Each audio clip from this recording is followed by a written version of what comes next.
UP और पंजाब को लेकर सभी एग्जिट पोल की एक राय दिख रही है, लेकिन उत्तराखंड और गोवा और मणिपुर की बात करें तो यहां मुकाबला कांटे का है। उत्तराखंड का जिक्र करते हैं, जहां एक बार तुम एक बार हम। इस बार कांग्रेस उम्मीद लगाए बैठी है, लेकिन उस उम्मीद में किसी तरह की का खलल ना पड़े, इसके लिए कई तरह की तैयारियां भी कर रखी। परिमल कुमार हैं हमारे साथ इस बारे में ज्यादा बात करने के लिए, सीधे उनके पास चलते हैं। परिमल, अगर हम देखें, उत्तराखंड का जिक्र करें तो कई बार कांग्रेस पार्टी के विधायक पलायन करते नजर आए हैं। नतीजों से पहले, नतीजों के बाद इस तरह की किसी परिस्थितियों से निपटने और ना होने देने के लिए किस तरह की तैयारी कांग्रेस करती नजर आ रही है? देखिए, तैयारी है यहां पर विशारिक, और उसी के मद्देनजर हमने देखा कि दीपेंद्र हुड्डा यहीं पर हैं। भूपेश बघेल जो छत्तीसगढ़ के मुख्यमंत्री हैं, वो आज शाम में या कल सुबह तक यहां पहुंच सकते हैं। कोशिश यही है कि अगर त्रिशंकु विधानसभा जैसी स्थिति बनती है, परिणाम उस तरह के आते हैं, तो अपने लिए समर्थन जुटाया जा सके।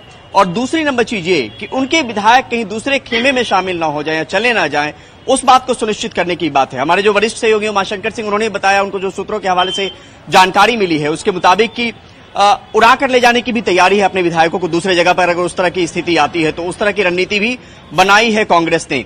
बड़ी वजह यह है कि परिणाम से पहले जो एग्जिट पोल आए हैं वो कई बार गलत भी हुए, शायद हमने भी देखा और आपने भी देखा है।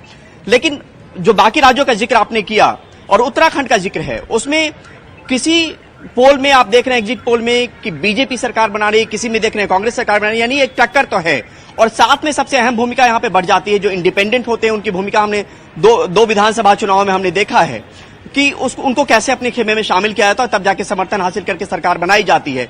यही बड़ी वजह है कि तमाम जो लोग हैं, लीडरशिप है, वो इसलिए भी कैंपेन कर रही है कि बीजेपी की तरफ से भी कैलाश विजयवर्गीय हो या श्याम जाजू हो, उनके देहरादून में उपस्थिति की बात है।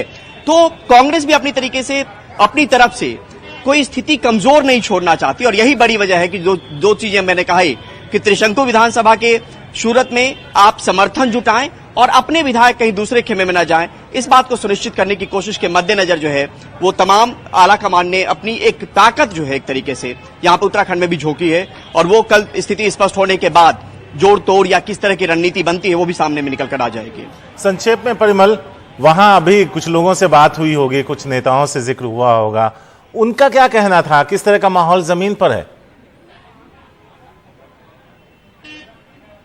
देखिए शारिक, बहुत आम सी बात है। अब भाजपा के नेताओं से बात करेंगे तो वो सरकार बना रहे हैं, कांग्रेस के नेताओं से बात करेंगे वो सरकार बना रहे हैं, बसपा से बात करेंगे तो उनको 6 से 8 सीट आ रही है। तो इस तरह की तमाम चर्चाएं हैं, और यहाँ के जो लोग हैं वो बहुत कैमरा सैवी नहीं है कि आपको खुलकर बात करेंगे। जी। लेकिन जो जिस जगह पे इन पार्टियों में हम गए, वहां पर इसी तरीके की चर्चा निकल कर आई, जो आमतौर पर बहुत स्वाभाविक सा होता है जब तक नतीजे ना आ जाए। खासकर शुक्रिया परिमल, इस पूरी जानकारी के लिए। आप उत्तराखंड में मौजूद रहेंगे, कल भी हम आप तक लौटेंगे। लेकिन अब जिक्र गोवा का करते हैं कि जहां पिछली बार सबसे बड़ी पार्टी बनने के बाद भी कांग्रेस सरकार बनाने में कामयाब नहीं रही थी। सोहित, इस तरह के कुछ हालात फिर से ना हो जाएं, उससे सबक लेती नजर आई है कांग्रेस। बिल्कुल, देखिए, ये जो जहां पर मैं मौजूद हूं, जो आप मेरे पीछे देख रहे हैं, ये बाम्बोलिम बीच है, और यहीं पर ये जो रिजॉर्ट आप मेरे पीछे देख रहे हैं, यहीं पर जितने भी कांग्रेस के प्रत्याशी हैं वो पहुंचे हुए हैं। उसके अलावा जो गोवा के कांग्रेस के प्रभारी हैं दिनेश गुंडू राव, वो पहुंचे हुए हैं। सीनियर कांग्रेस नेता डीके शिव कुमार वो पहुंचे हुए हैं। महाराष्ट्र के कैबिनेट मंत्री और कांग्रेस नेता सुनील केदार वो भी यहाँ पर पहुंचे हुए हैं। तो कहीं ना कहीं जो गोवा के नेता हैं वो तो हैं यहाँ पर, उसके अलावा दूसरे राज्यों से भी नेताओं को यहाँ पर बुलाया गया है। ये इसलिए किया गया क्योंकि इन्होंने देखा है 2017 में क्या हुआ, सत्ता में इतने करीब आने के बावजूद सरकार बनाने के लिए, लेकिन उसके बावजूद ये सरकार नहीं बना पाए थे, और इसलिए इस बार ये ऐसी चीजें ना हो, इसलिए ये सारे कदम उठाए गए हैं। जो मेरी कुछ कांग्रेस सूत्रों से बात हुई है, उनका यही कहना है कि जो पिछली बार गलती हुई वो इस बार नहीं कर रहे हैं, और जो बीजेपी से भी कई लोग हैं जिनसे ये संपर्क करने की कोशिश कर रहे हैं, तो कहीं टिट फॉर टैट करने की कोशिश कांग्रेस की ओर से की जा रही है।